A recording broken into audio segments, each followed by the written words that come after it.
السلام عليكم ورحمة الله تعالى وبركاته. الحمد لله رب العالمين، والصلاة والسلام على رسوله خاتم النبيين وعلى آله الطيبين وأصحابه الطاهرين والمؤمنين والمسلمين كلهم أجمعين. أما بعد، فقد قال الله تعالى في كلامه القديم والفرقان الحميد: أعوذ بالله من الشيطان الرجيم، بسم الله الرحمن الرحيم. ربي أدخلني مدخل صدق وأخرجني مخرج صدق واجعل لي من لدنك سلطانا نصيرا. صدق الله العظيم. وقال رسول الله صلى الله عليه وسلم: ما بين بيتي ومنبري روضة من رياض الجنة، أو كما قال عليه الصلاة والسلام. அளவற்ற அருளாளனும் நிகரற்ற அன்புடையனும் ஆகிய எல்லாம் வல்ல அல்லாஹ்வின் பெயரை கொண்டு ஆரம்பம் செய்கிறேன். மாக்களை மக்களாய் மானத்தின் பூக்களாய் மாமறையின் ஈக்களாய் மாற்றிய மாநபி முஹம்மது ரசூலுல்லாஹி ஸல்லல்லாஹு அலைஹி வஸல்லம் அன்னவர்களின் மீதும் அன்னவர்களின் சத்திய வழியை பின்பற்றி வாழ்ந்த உத்தம சத்திய சஹாபாக்கள், தாபிஈன்கள், தபஅ தாபிஈன்கள், அஹ்தாபுகள், சுஹதாக்கள், சாலிஹீன்கள், நாதாக்கள், பெரியோர்கள், நல்லோர்கள், குறிப்பாக இந்த ஜும்மாவுடைய நன்னாளிலே நம் அனைவரின் மீதும் அல்லாஹ்வின் அன்பும் அருளும் என்றென்றும் நின்று நிலைவுட்டுமாக. ஆமீன். அல்லாஹ்வின் கிருபையினால் கடந்த 2 வாரங்களாக ஹஜ்ஜை குறித்தும் ஹஜ்ஜினுடைய முக்கிய கடமையாக இருக்கக்கூடிய முக்கிய இடமாக இருக்கக்கூடிய கஅபத்துல்லாவும் மக்காவை குறித்தும் கடந்த 2 ஜும்ஆக்களில் பேசப்பட்டது. முஸ்லிம்களின் ஹஜ்ஜுக்கான இடத்திலே, குறிப்பாக இஸ்லாமியர்களின் பெருநகரங்களில் மக்கா அதற்கு அடுத்து மிகவும் சிறப்புமிக்க பகுதியாக, இடமாக, பூமியாக அல்லாஹு ஜல்ல ஷானஹு வ தஆலா மதீனாவை வைத்திருக்கிறான். மதீனாவின் மீது உள்ள அன்பும் பிரியமும் முஸ்லிம்களிடத்திலே அவருடைய ஈமானை சார்ந்தது என்பதனால் அதிகமாக இருக்கிறது. ஆனால் சமீபத்திலே இருக்கக்கூடிய சிலர்களுடைய குழப்பத்தின் காரணமாக, சில கொள்கை வேறுபாடின் காரணமாக ஹஜ்ஜுக்கு செல்பவர்கள், உம்ராவுக்கு செல்லக்கூடியவர்கள் மக்காவை மட்டும் அதனுடைய கடமைகளை செய்துவிட்டு மதீனாவுக்கு செல்ல வேண்டிய அவசியம் இல்லை என்பது போன்று ஒரு தோற்றத்தையும் ஒரு நச்சு கருத்தையும் சமீப காலத்தில் அதிகமாக வெளிவருகிறது. மதீனாவை குறித்து அதனுடைய அகமியங்கள், ரசூலுல்லாஹி ஸல்லல்லாஹு அலைஹி வஸல்லம் அவர்கள் மதீனாவுக்கு செய்த துஆக்கள், மதீனாவுடைய முக்கிய சிறப்பம்சங்களை குறித்தெல்லாம் சில செய்திகளை நாம் அறிந்திருக்க வேண்டிய அவசியம். காரணம், மதீனா ரசூலுல்லாஹினுடைய பூமி. மதீனா என்பதற்கான பெயர் ஆரம்ப காலத்தில் யஸ்ரிப் என்று இருந்தது. யஸ்ரிப் என்றால் பல்வேறு அர்த்தங்கள், துன்பம், சோகம், கஷ்டம், இப்படிலாம் நிறைய பேர். எப்படி மக்காவுக்கு பக்கா அப்படின்ற பேர் ஆரம்ப காலத்தில் இருந்துச்சோ, அந்த மாதிரி மதீனாவுடைய பழைய பேர் யஸ்ரிப் குர்ஆனில் வருது. ஆனால் இப்போ அந்த பேரை சொல்லி யாரும் கூப்பிடக்கூடாது. சில ஹதீஸில் வருது, யார் ஒருவர் மதீனாவை யஸ்ரிப் என்று கூறுகிறாரோ அவர் 3 முறை இஸ்திக்ஃபார் செய்யட்டும் அப்படின்லாம் வருது. ஏனென்றால் ரசூலுல்லாஹி ஸல்லல்லாஹு அலைஹி வஸல்லம் நுழைவதற்கு முன்பு அது யஸ்ரிபாக, துன்பமாக, கஷ்டமாக இருந்திருக்கலாம். எப்போ எம்பெருமானார் ஸல்லல்லாஹு அலைஹி வஸல்லம் அவர்கள் மதீனாவிற்குள் நுழைகிறார்களோ அந்த பூமியினுடைய பெயர் மதீனாவாக மாறியது. மதீனத்து நபவி, ஒரு ஊருக்கான பேரு மதீனா. மதீனா என்றால் பட்டணம், நகரம், சிட்டின்னு அர்த்தம். மதீனா சிட்டிக்கான பேரு சிட்டின்னு தான் அர்த்தம். ரசூலுல்லாஹுடைய சிட்டி, ரசூலுல்லாஹுடைய நகரம், பட்டணம். அப்பேற்பட்ட ஒரு முக்கியமான ஒரு புண்ணிய பூமியாக அல்லாஹ் ஜல்ல ஷானஹு வ தஆலா மதீனத்து நபவியை ஆக்குகிறான். ஹிஜ்ரத்தின் போது எம்பெருமானார் ஸல்லல்லாஹு அலைஹி வஸல்லம் அந்த ஹிஜ்ரத்தினுடைய நிகழ்வுடைய சம்பவங்கள் எல்லாம் நாம் அறிந்திருக்கிறோம். மக்கா ரசூலுல்லாஹை துரத்துகிறது. தாயிஃப் சிறுவர்களை எல்லாம் வைத்து ரசூலுல்லாஹி ஸல்லல்லாஹு அலைஹி வஸல்லம் அவர்களை துரத்துகிறது. இப்போ மக்காவும் துரத்துகிறது, தாயிஃபும் துரத்துகிறது, செல்லுமிடமெல்லாம் சோகம் என்ற பொழுது அல்லாஹு ஜல்ல ஷானஹு வ தஆலா எம்பெருமானார் ஸல்லல்லாஹு அலைஹி வஸல்லம் அவர்கள் வாழ்வதற்கும் ஆட்சி செய்வதற்கும் இருப்பதற்கும் மௌத்தா போவதற்கும் அங்கு அடைக்கப்பெறுவதற்கும் ஒரு பூமியை தேர்வு செய்கிறான். அந்த பூமி தான் மதீனா. மதீனாவை அல்லாஹ் தேர்வு செய்கிறான். ரசூல் ஸல்லல்லாஹு அலைஹி வஸல்லம் அவர்கள் துஆ கேட்கிறார்கள். ரப்பி அத்கில்னி முதுகல ஸித்கி வ அக்ரிஜ்னி முக்ரஜ் ஸித்கி. ஒரு உண்மையான பூமியை கேட்கிறார்கள், உண்மையான உறைவிடத்தை கேட்கிறார்கள். அல்லாஹ்விடத்தில் உண்மைக்கான பூமியை ரசூல் ஸல்லல்லாஹு அலைஹி வஸல்லம் கேட்கும் பொழுது அந்த உண்மையின் பூமியாக அல்லாஹ் தஆலா தேர்வு செய்தது மதீனாவை தேர்வு செய்கிறான். கனவிலே காட்டுகிறான். நிறைய பேரித்தம்பழ மரங்கள் இருப்பதை போன்று காட்டுகிறான். அந்த ஊருக்கு செல்லும்படி சொல்லுகிறான். பேரித்தம்பழம் நிறைய இருக்கக்கூடியது பக்கத்தில் இன்னொரு நகரம் இருக்குது, அந்த நகரம் தானோ அப்படின்னு நினைக்கும் பொழுது அல்லாஹ் வஹியை அனுப்பி சொல்லுகிறான், மதீனாவுக்கு செல்லுங்கள், யஸ்ரிபுக்கு செல்லுங்கள் என்று அல்லாஹு தஆலா தேர்வு செய்த பூமி மதீனா என்பதை நாம் பார்க்கிறோம். கடந்த ஜும்மாவில் நாம் பேசும் பொழுது சில செய்திகளை சொன்னோம். ஹஜ்ரத் இப்ராஹிம் அலைஹிஸ்ஸலாம் அவர்கள் மக்காவிற்கு நிறைய துவா செய்தார்கள். மக்காவுடைய பூமியை ஹஜ்ரத் இப்ராஹிம் அலைஹிஸ்ஸலாம் உடைய காலத்திலிருந்து புண்ணியமாக்கப்பட்டது போன்று ரப்பி ஜஅல் ஹாதா பலதன் ஆமினா, யா அல்லாஹ் இந்த பூமியை பாதுகாப்பான பூமியை ஆக்கு என்று கேட்டார்கள். இந்த பூமியிலே விளைச்சலை கொடு என்று கேட்டார்கள், பரக்கத்தை கேட்டார்கள். இந்த பூமியை குறித்து பூமியின் மீது மக்களினுடைய பிரியத்தை கேட்டார்கள். மக்காவினுடைய பிரியத்தை ஹஜ்ரத் இப்ராஹிம் அலைஹிஸ்ஸலாம் அவர்கள் கேட்டார்கள். இப்படி நிறைய துஆக்களை இப்ராஹிம் அலைஹிஸ்ஸலாம் அவர்கள் மக்காவும் மக்காவை சுற்றியுள்ள இடத்திற்கும் கேட்டதை ஜும்ஆவில் நாம் கடந்த முறை சொன்னோம். திருக்குர்ஆனிலே இது பல்வேறு இடங்களில் வருகிறது. மக்காவிற்கு இப்ராஹிம் அலைஹிஸ்ஸலாம் அவர்கள் கேட்டதை போன்று அல்ல, அதை விட இரண்டு மடங்கு அதிகமாக எம்பெருமானார் ஸல்லல்லாஹு அலைஹி வஸல்லம் மதீனாவுக்கு துஆவை கேட்கிறார்கள். அதிகமாக துஆவை கேட்டார்கள்.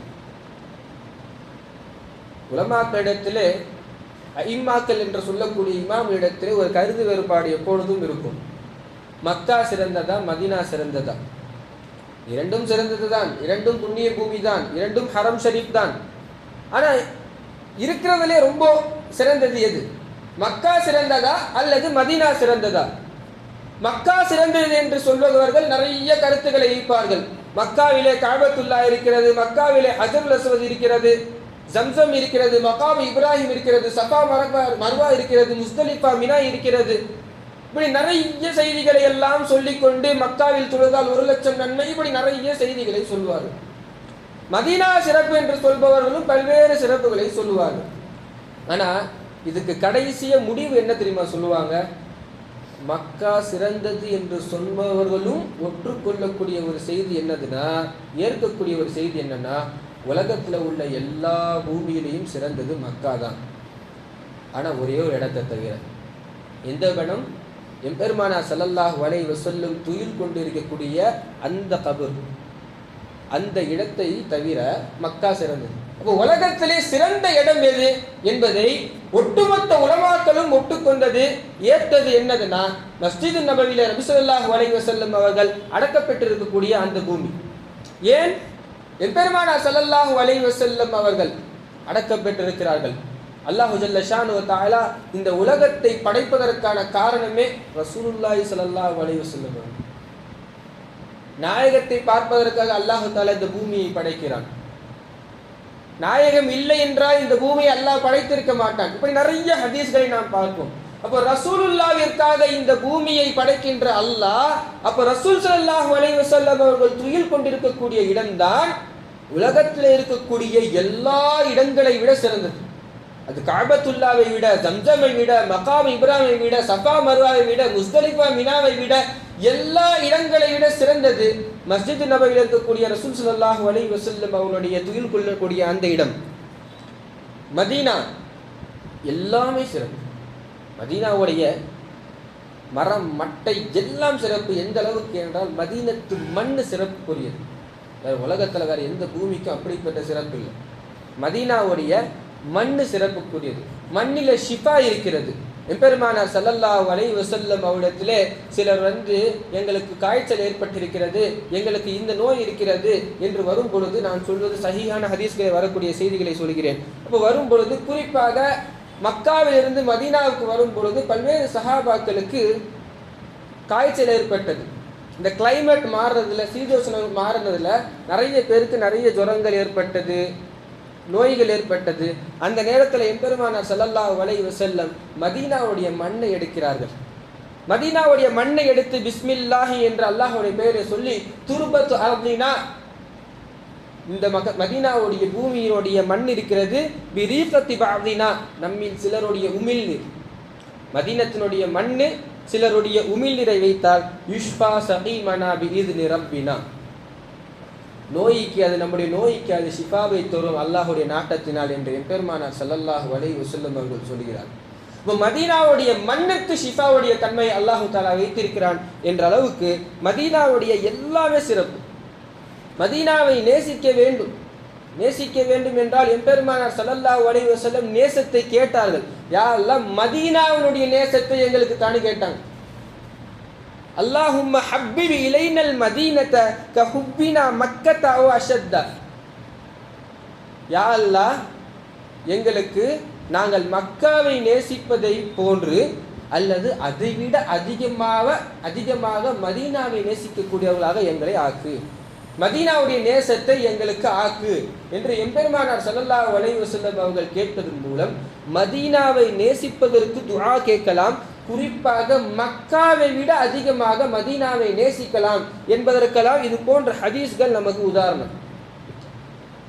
மதீனாவுடைய எல்லாம் சிறப்பு என்று சொல்வதை போன்று மதீனாவுடைய மக்கள், மதீனாவுடைய சஹாபாக்கள், குறிப்பாக அன்சாரி சஹாபாக்கள், எல்லாத்தையும் துறந்து வந்த முஹாஜிர் சஹாபாக்கள், குடும்பம் குட்டியை எல்லாம் துறந்து வந்த, பணத்தை எல்லாம் துறந்து வந்த முஹாஜிர் சஹாபாக்களுக்கு அடைக்கலம் தந்து பொருளை எல்லாம் அவர்களோடு பங்கு செய்த அன்சாரி சஹாபாக்கள்.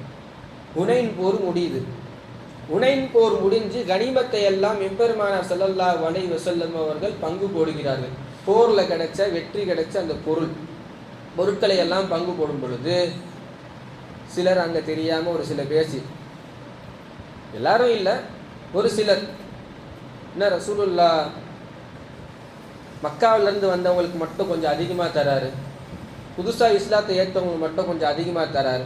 இதை எம்பெருமானார் ஸல்லல்லாஹு அலைஹி வஸல்லம் காதுக்கு கேட்டுடுச்சு. கேட்டுட்டு கேட்காத மாதிரிலாம் போல கடைசியாக முடிச்சுட்டு கூப்பிட்டுட்டு கேட்குறாங்க, எல்லாரையும் உட்கார வச்சு, உங்களில் சிலர் இப்படி யார் சொன்னீங்க அப்படின்றது எனக்கு தெரியும்னோடனே சஹாபாக்களில் யார் அப்படி சொன்னாங்களோ தலையை தொங்க போட்டு உட்காந்துட்டு இருக்காங்க. அப்போ அந்த நேரத்தில் எம்பெருமானார் ஸல்லல்லாஹு அலைஹி வஸல்லம் சொல்கிறார்கள், இங்கு சிலர் வந்தார்கள், வந்தவர்களுக்கு பொருள் கிடைத்தது.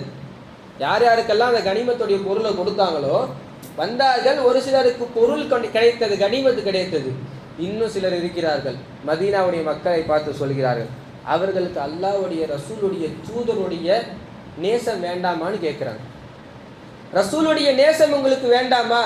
அவர்களுக்கு பொருளை எடுத்து கொண்டு சென்றார்கள், நீங்கள் ரசூலுல்லாஹ்வுடைய நேசத்தை எடுத்து செல்கிறீர்கள் என்று சொல்லிட்டு ஒரு வார்த்தை சொல்கிறார்கள், லவ் சலக்கன் நாசு வாதியன், எல்லா மக்களும் சென்று ஒரு ஓடையிலே சென்றார்கள் என்றால், ஒரு பாதையிலே சென்றார்கள் என்றால், அன்சாரி சஹாபாக்கள் எல்லாம் ஒரு ஓடையில் சென்றார்கள் என்றால், நான் அன்சாரி சஹாபாக்களுடைய பாதையை தேர்வு செய்வேன் அப்படின்னு சொன்ன உடனே சஹாபாக்களுக்கு எல்லாம், குறிப்பாக இதை யார் யாரெல்லாம் சொன்னாங்களோ அவங்களுக்கு ரொம்ப மனசு கஷ்டமாயிடுச்சு. அப்போ சொல்கிறார்கள், இது எல்லாமே நாங்கள் அவங்களுக்கே நீங்கள் கொடுத்துருங்க, உங்களுக்கு எங்களுடைய நேசம் மட்டும் போதும். அன்சாரி சஹாபாக்களுக்காக எம்பெருமானார் ஸல்லல்லாஹு அலைஹி வஸல்லம் செய்த துஆக்கள் ஏராளம். ஹுப்புல் அன்சார் மினல் ஈமான், நம்முடைய ஈமானிலே கட்டுப்பட்டது. எப்படி லா இலாஹ இல்லல்லாஹ் முஹம்மது ரசூலுல்லாஹ் என்று சொல்வது ஈமான், தொழுவது ஈமான், நோன்பு வைப்பது ஈமான், ஜக்காத்து கொடுப்பது ஈமான், இப்படி எதெல்லாம் ஈமான் என்று இஸ்லாம் சொல்கிறதோ, ஹுப்புல் அன்சாரி மினல் ஈமான், புகாரிலே இப்படி தனியாக ஒரு தலைப்பு இருக்கிறது. அன்சாரி சஹாபாக்களை நேசிப்பது ஒரு முஃமினுடைய இறை நம்பிக்கை. யார் ஒருவர் அன்சாரி சஹாபாக்களை வெறுக்கிறாரோ திட்டுகிறாரோ அவருடைய ஈமான் சந்தேகத்துக்குரியது, அவர் முனாஃபிக். நிறைய ஹதீஸ் இருக்கிறது, தெளிவாக இருக்கிறது. எனவே அன்சாரி சஹாபாக்களை எம்பெருமானார் ஸல்லல்லாஹு அலைஹி வஸல்லம் அவர்களுக்கு துஆ செய்திருக்கிறார்கள், மதீனாவுக்கு துஆ செய்திருக்கிறார்கள். குறிப்பாக மதீனாவை பிரகடனப்படுத்துகிறார்கள் புண்ணிய பூமி என்று. இன்ன இப்ராஹீம் ஹர்ரம மக்கத்த, இப்ராஹிம் அலைஹிஸ்ஸலாம் அவர்கள் மக்காவை புனிதமாக்கினார்கள், மக்காவுடைய சுற்று வட்டாரத்தை எல்லாம் புனிதமாக்கினார்கள். இப்போ நான் சொல்றேன், இன்னி ஹர்ரம்துல் மதீனத கமா ஹர்ரம இப்ராஹீம மக்கா, எப்படி இப்ராஹிம் அலைஹிஸ்ஸலாம் அவர்கள் மக்காவை புனிதமாக்கினார்களோ நான் மதீனாவை புனிதப்படுத்துகிறேன். மதீனத்து பூமி புண்ணிய பூமி என்று அறிவிப்பு செய்கிறார்கள். அந்த புண்ணிய பூமியுடைய நேசத்தை நமக்கு தருகிறார்கள். புண்ணியம் என்றால் சாதாரணமானதல்ல. மஸ்ஜிது நபவில எப்படி மற்ற பள்ளிவாசல்களை விட தொழுவதை விட மஸ்ஜிது நபவியிலே தொழுதால் 1000 மடங்கு நன்மை. இங்கே நம்ம எவ்வளோ கஷ்டப்பட்டு தொழுதாலும் ஒரு ஜும்மாவுக்கு ஒரு ஜும்மாவுடைய நன்மை. மஸ்ஜிது நபவியிலே தொழும் பொழுது 1000 ஜும்மாக்களை தொழக்கூடிய நன்மையை மஸ்ஜிது நபவி நமக்கு தருகிறது. உலகத்திலே இல்லாத ஒரு பெரிய சிறப்பு மஸ்ஜிது நபவிக்கு இருக்கிறது, மதீனாவுடைய பூமிக்கு இருக்கிறது. என்னன்னா சொர்க்கத்தினுடைய இடம். இது காபத்துல்லாஹ் கூட இல்லை, சொர்க்கத்தினுடைய இடம். மா பைன பைதி வ மிம்பரி ரௌதத்தும் மின் ரியாதில் ஜன்னah. எம்பெருமானார் ஸல்லல்லாஹு அலைஹி வஸல்லம் சொல்கிறார்கள், என்னுடைய வீட்டிற்கும் என்னுடைய மிம்பருக்கும் மத்தியில உள்ள இடம் என்பது சுவனத்தினுடைய பூஞ்சோலை. சுவனத்துடைய பூஞ்சோலை மாதிரி அந்த மாதிரி என்று சொல்லவில்லை, ஒப்பாக சொல்லவில்லை, சுவனத்தினுடைய இடம். அந்த ஹதீஸுக்கு விளக்கம் தரக்கூடிய பல்வேறு இமாம்கள் சொல்கிறார்கள், அது உண்மையான சொர்க்கத்தினுடைய இடம். எனவேதான் இன்றைக்கு நாம் பார்க்கலாம், மஸ்ஜிது நபவியிலே குறிப்பாக எம்பெருமானார் ஸல்லல்லாஹு அலைஹி வஸல்லம் அவர்கள் எந்த இடத்திற்கு துஆ செய்தார்களோ அந்த சூனத்தினுடைய பூமியில, மற்ற எல்லா இடத்துல ரெட் கார்பெட் போட்டிருக்குன்னா அந்த இடத்துல பச்சை நிறம் கார்பெட் போட்டிருப்பாங்க. அந்த இடத்தில் தொழுவதற்கு மக்கள் அதிகமாக கூடுவார்கள், அதிகமாக போட்டி போடுவார்கள். அந்த இடத்துல 2 ரக்காத் தொழுவது ரொம்ப பாக்கியத்திற்குரியது, நிறைய சிறப்புகளை பெற்ற இடம். உலகத்திலே சுவனத்தினுடைய இடம், சொர்க்கத்தில் கூட மதீனா இல்லை. ஒரு கவிஞர் இப்படி சொல்லுவாங்க, சுவனத்தில் கூட மதீனா இல்லை, ஆனால் மதீனாவில் சுவனத்தினுடைய இடம் இருக்கிறது என்று சொல்லும் அளவிற்கு மதீனாவிலே சுவனத்தினுடைய ஒரு பகுதியை அல்லாஹ் ஜல்ல ஷானஹு வ தஆலா ஆக்கி தந்திருக்கிறான். என்ன துன்பம் இருந்தாலும் ஒரு முஸ்லிம் மௌத்தை கேட்கக்கூடாது, அல்லாஹ் கிட்ட கேட்கக்கூடாது. எல்லாருக்கும் துன்பம் இருக்கும், ஆனால் மௌத்தை கேட்கக்கூடாது. ஒரு சஹாபிக்கு கடுமையான வயிற்று வலி, வயிற்றில் ஒரு பிரச்சனை. அவர் அந்த வயிற்று வலியை திட்டுகிறார், நோயை திட்டி அல்லாஹ்விடத்தில் மௌத்து கேட்கிறார். அப்போ எம்பெருமானார் ஸல்லல்லாஹு அலைஹி வஸல்லம் அவர்கள் அவரை தடுத்து அப்படி கேட்கக்கூடாதுன்னு சொல்கிறாங்க, மௌத்தை கேட்கக்கூடாது. ஆனால் பொதுவாக மௌத்தை கேட்கக்கூடாது, மதீனாவில் மௌத்தை கொடுன்னு கேட்கலாம். மதீனாவில் மௌத்தை கொடு என்று கேட்பதற்கு பல்வேறு ஹதீஸ்கள் இருக்கிறது. இமாம் மாலிக் ரஹ்மத்துல்லாஹி அலைஹி அவர்கள் அறிவிக்கக்கூடிய ஒரு ஹதீஸில் எம்பெருமானார் ஸல்லல்லாஹு அலைஹி வஸல்லம் சொல்கிறார்கள், நான் இந்த பூமியிலே மௌத்தாவதற்கு அடக்கப்பெறுவதற்கு, இந்த பூமியிலே அடக்கப்பெறுவதற்கு நான் ஆசைப்படுகிறேன் அப்படின்னு சொல்லி ஸல்லல்லாஹு அலைஹி வஸல்லம் சொல்லியிருக்கிறார். உமர் ரலியல்லாஹு அன்ஹு இந்த ஹதீஸை வச்சு எப்போவுமே அவங்களுக்கு துவா செய்யக்கூடியதில் ஒரு பிரபல்யமான துவா. உமர் ரலியல்லாஹு அன்ஹு அவர்கள் இந்த துஆவை எப்பொழுதும் கேட்பார்கள். ஏன் கேட்குறாங்கன்னா இதுதான், மனிஸ்ததா மின்கும் யமூத ஃபில் மதீனா ஃபயமூத் பிஹா, யார் ஒருவர் மதீனாவிலே மௌத்தாவதற்கு சக்தி பெறுகிறீர்களோ அங்கே மௌத்தாகுங்கன்னு ரசூலுல்லாஹி ஸல்லல்லாஹு அலைஹி வஸல்லம் சொல்லியிருக்கிறாங்க. உங்களில் யாருக்காச்சும் மௌத்தாகிறதுக்கு மதீனாவில் மௌத்தாக சான்ஸ் கிடைக்குதா, அங்கே மௌத்தாகுங்க. ஏன் அங்கே மௌத்தாகக்கூடியவர்களுக்கு 2 விஷயம் கிடைக்கும். ஒன்று, ஸல்லல்லாஹு அலைஹி வஸல்லம் அவருடைய ஷஹாதத், நம்ம முஸ்லீம்ன்றதுக்கு மறுமையில் அல்லாஹ் தாலா சொல்லக்கூடியது யாருன்னா, சாட்சி சொல்லக்கூடியதற்கு ரசூலுல்லாஹி ஸல்லல்லாஹு அலைஹி வஸல்லம் வருவாங்க. இவர் முஸ்லீம்னு சொல்றது, இவர் கலிமா சொன்னவர்னு சொல்றதுக்காக ஸல்லல்லாஹு அலைஹி வஸல்லம் வருவாங்க. 2வது என்ன கிடைக்கும், எம்பெருமானார் ஸல்லல்லாஹு அலைஹி வஸல்லம் அவருடைய ஷஃபாஅத் கிடைக்கும். இந்த பாக்கியம் வேற எங்கேயுமே இல்லை. மதீனாவில் ஒருவர் மௌத்தானால் அவருக்கு ரசூல் ஸல்லல்லாஹு அலைஹி வஸல்லம் உடைய ஷஹாதத் என்று சொல்லக்கூடிய சாட்சியும் கிடைக்கிறது. பெருமானார் ஸல்லல்லாஹு அலைஹி வஸல்லம் உடைய ஷஃபாஅத் என்று சொல்லக்கூடிய சிபாரிசும் கிடைக்கிறது. எனவே தான் உமர் ரலியல்லாஹு அவர்கள் தொடர்ந்து இந்த துஆவை கேட்பார்கள். அல்லாஹும்ம ர்ஸுக்னி ஷஹாதத்தன் ஃபீ சபீலிக வஜஅல் மௌதி ஃபீ பலதி ரசூலிக. யா அல்லாஹ், உன்னுடைய பாதையிலே ஷஹீதாக கூடியவனாக என்னை ஆக்குவாயாக, உன்னது தூதரான ரசூலுல்லாஹ்வுடைய பூமியிலே என்னை மௌத்தாக்குவாயாக. புகாரில வரக்கூடிய ஹதீஸ். ரெண்டு துவா என்னது? ஒன்று, என்னை ஷஹீதாக்கு, போர்ல ஷஹீதாக்கு, ஷஹீதுடைய அந்தஸ்தை கொடு. ரெண்டாவது, மதீனால மௌத்த கொடு. இப்போ இந்த ரெண்டு வாக்கியமும் கிட்டத்தட்ட முரண். ஏன் முரண்னா, போர் மதீனாவில இருந்து வெளியே போய் தான் பண்ணுவாங்க. பக்கத்து ஊரில் தாயிஃப், ஷாமு, வெளியே ஊரில் சென்று போரை செல்வார்கள். அவர் என்ன கேட்கிறாரு? ஷஹீதாகவும் ஆக வேண்டும் என்று உமர் ரலியல்லாஹு அன்ஹு கேட்கிறாங்க.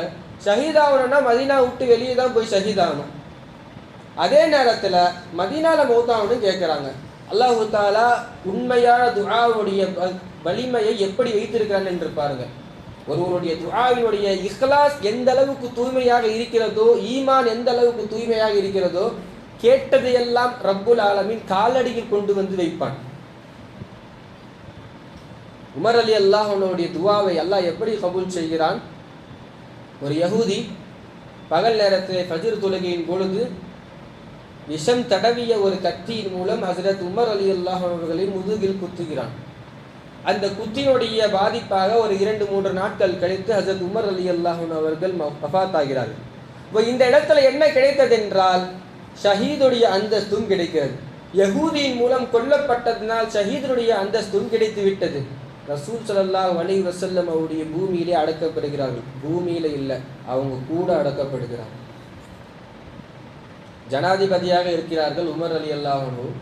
வஃபாத்துக்கு முன்னாடியே, கொஞ்ச நாளைக்கு முன்னாடியே, அவங்க பையன் அப்துல்லா பின் உமர் ரலியல்லாஹு அன்ஹு அவங்க கிட்ட, ஐஷா அம்மா கிட்ட போயிட்டு அனுமதி கேட்கறதுக்கு அனுப்பி விடுறாங்க.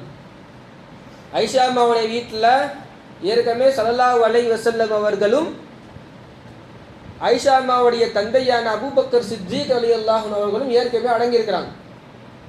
இப்போ உமர் ரலியல்லாஹு அன்ஹு அவர்கள் அனுமதி கேட்குறாங்க, ஜனாதிபதியாக கேட்கல. போயிட்டு சொல்றாங்க, அவருடைய மகனிடத்துல தூது அனுப்புகிறார்கள், நான் ஜனாதிபதியாக கேட்கல, ஹலீஃபாவாக கேட்கல, ரசூல் ஸல்லல்லாஹு அலைஹி வஸல்லம் அவங்க பக்கத்தில் அடக்கப்படுறதுக்கு அனுமதி கேட்குறேன்னு சொல்லி ஐஷா அம்மா கிட்ட அப்துல்லா பின் உமர் ரலியல்லாஹு அன்ஹு போய் கேட்கும் பொழுது ஐஷா அம்மா சொல்றாங்க, இந்த இடத்த நான் எனக்காக வச்சிருந்தேன்.